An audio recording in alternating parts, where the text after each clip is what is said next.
Do you ever wonder what makes it so hard to achieve your goals?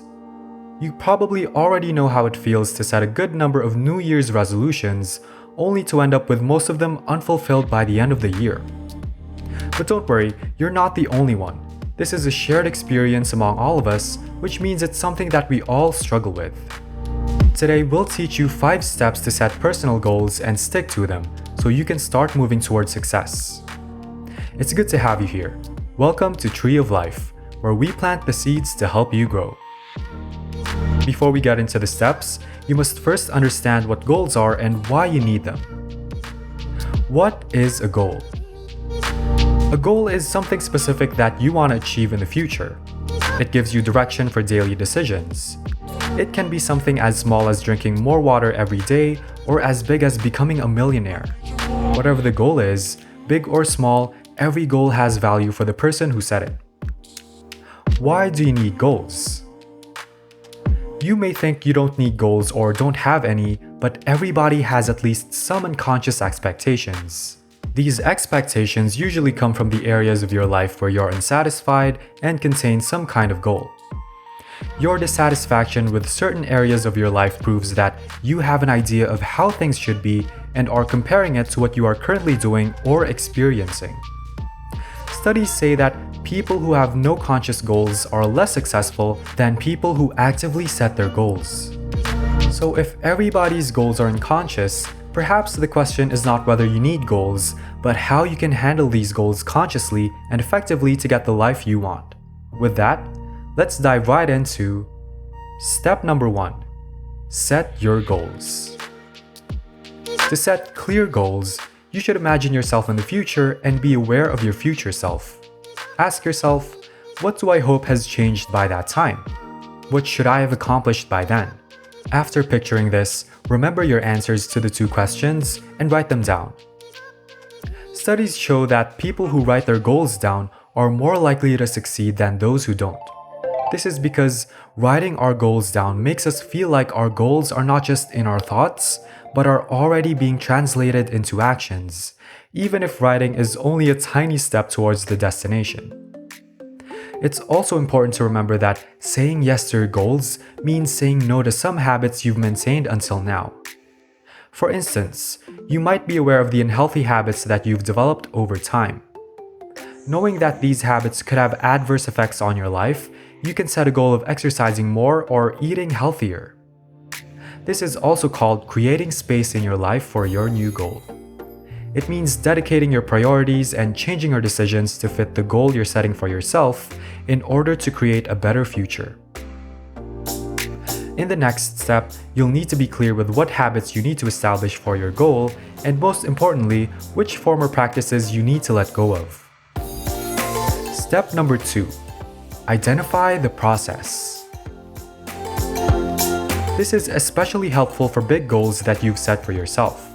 Chuck Close once said, if you're overwhelmed by the size of the problem, break it down into smaller pieces. Brian Tracy adds to this by stating, any goal can be achieved if you break it down into small enough parts. So you need to identify your big goal and cut it into smaller chunks that are easier to accomplish. Another helpful tip is determining the best things you can do on a daily basis to help you achieve your goal. These everyday steps or guidelines can lead you to find what habits you have to develop to make your goal tangible. Let's give a few examples of this process. Say you want to write a book. How can you break this down? Well, you could make it smaller by setting a goal of writing 1 paragraph a day. This is what you can do on a daily basis, right?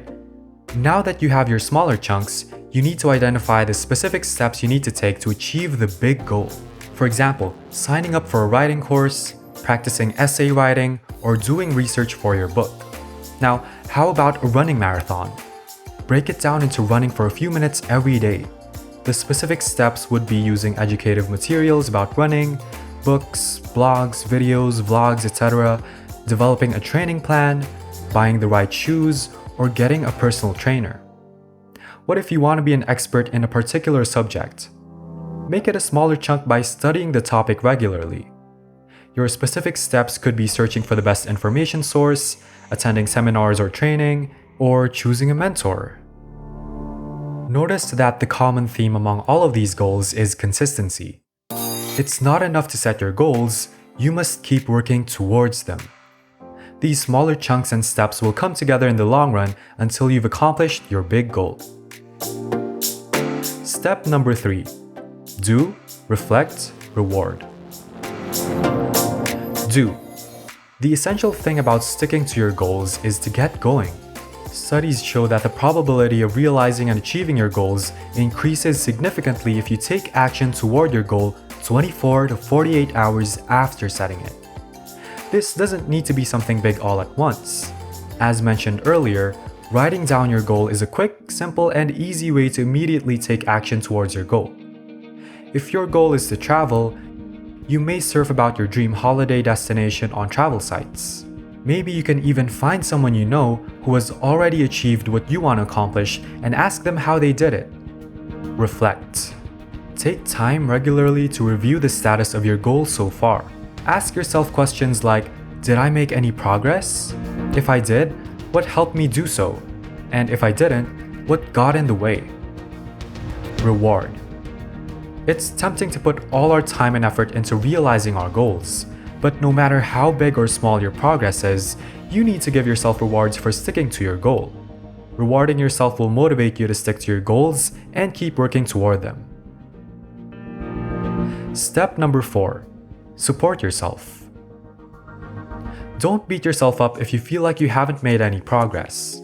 If you think you're a failure, remind yourself that humans are creatures of habit. It's not easy for us to change. To be gracious to yourself, you can connect new habits to existing ones to help you establish and get used to them. For example, your goal is to start going to the gym regularly. Connect this new habit with your existing habit of going to work every day by taking your sportswear to work and going directly to the gym after work. This will also lessen the time and effort spent deciding whether or not you should go to the gym. Another helpful technique would be the if-then plan. Studies show that implementing new habits is more successful when people set clear if-then objectives. All you need is a clear signal and the following action. It would go something like this. If it's 5 p.m., this is your clear signal, then I will start studying. This would be the following action. If you watched this far, by the way, then go ahead and click that like button for us to let us know that you're enjoying the video. See what I did there? Anyway, let's move on to step number 5. Be aware of your surroundings. We often underestimate how strongly our environment can impact how we perceive ourselves and our goals. Being aware of our surroundings means we can modify what we allow ourselves to be surrounded with. For example, if you want to lose weight but pass by your favorite candy shop after work every day, it would cost much more energy to resist than if you decided to go down a different route that didn't have any temptations. The same applies to a smoker who wants to stop smoking but stores a pack of cigarettes at home. To make it easier to stick to your goals, you need to eliminate all possible forces of resistance that could lure you to the wrong path. Surroundings are not just places or objects, but people as well. It would be best if you looked out for people who will support your goal. Avoid those who don't believe that you can make it. This will only demotivate you and may stop you from sticking to your goals. We hope you learned something today. If you haven't already, give us a like and subscribe and tell us about your own experiences with setting your goals down below, or suggest a topic that you'd like us to talk about in our next video. Thanks for watching and we'll see you next time.